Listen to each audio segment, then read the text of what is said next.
There's a huge amount of suspense at this point of time. Ankit, I'm going to come to you in just a moment because all eyes are going to be on what Iran's response is going to be. There's a lot of speculation that Israel, where you are reporting from this morning, has already weakened air defenses in Iran to a sufficient degree, and therefore any retaliatory response, may be lower than before. It may be targeted both at Israel as well as at American military units and sites, whether it is in Iraq, whether it is in other parts of West Asia, whether it is in Syria. There are a huge number of American units there. But before I come back to you, Ankit, I want to show our viewers precisely, and this is something that NDTV has been putting out for the last 48 hours, and we've been proven right as to just how this bombing was actually carried out. Remember, the United States has attacked Iranian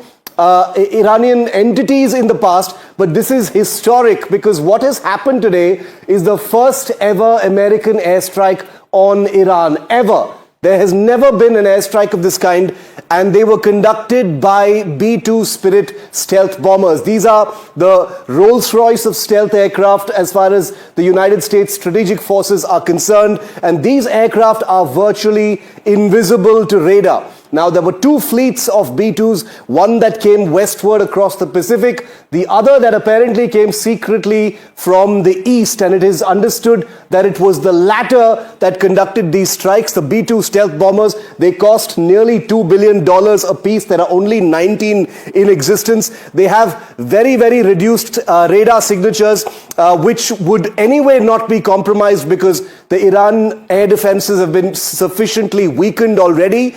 What they used was this weapon, which is one of the most powerful, most aggressive non-nuclear weapons. This is what fell from packs of B-2 bombers flying over Iran. It's called the GBU-57. It's a massive ordnance penetrator. It's almost 20 feet long. It doesn't look very big in this image, but this is what Trump's B-2s actually dropped. It's a precision-guided bunker buster bomb. And in just a moment, I'm going to show you precisely what it did for sure to the Fordow nuclear facility. It weighs about 30,000 pounds. It's the biggest non-nuclear weapon ever built. It has a width of about 31 inches, but just look at the length. It's 20 feet long. It doesn't look very big in that image. So this bomb, called the GBU-57, was dropped from a B-2. We do know that at least two B-2s per site were actually used from a height.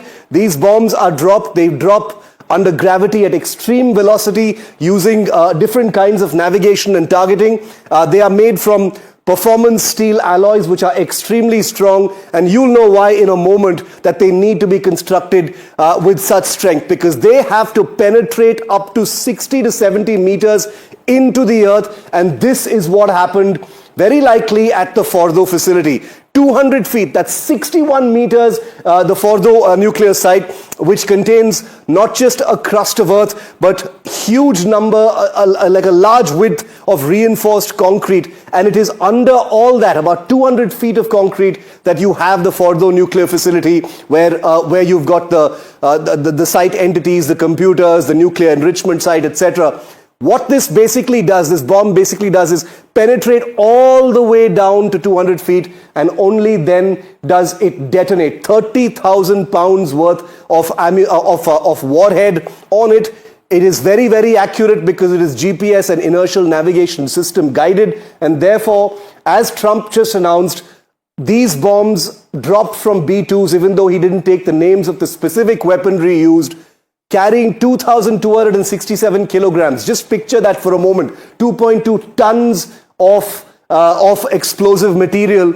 Cost of the bomb about 29 crore each, which is a mere nothing when it comes to strategic forces, has been used. We don't know for sure exactly how many have been used, but at least a handful of these have been used to attack 3 different nuclear sites in Iran. I want to go back to Ankit now for just a moment. Ankit, the B-2 bombers, as you were entering Israel last night, these B-2 bombers were making their way across the Pacific from the United States to Diego Garcia in the Indian Ocean. We understand that a few of them were also possibly secretly stationed, not very far from where you are right now. They may have been there for months or even years possibly in the planning. These are extremely difficult operations, even though these are stealth bombers. So I'm actually picturing the possibility that you were getting into Israel just at the time that these B-2s were hovering over Iran. Absolutely, no doubt about that, Shiv, that it must have taken a long time to in fact put this entire operation in motion. And what we are also, in fact, picking up the local chatter in the media is that while the President of the United States was talking about 2 weeks, so and so forth, there were already preparations going on for this operation.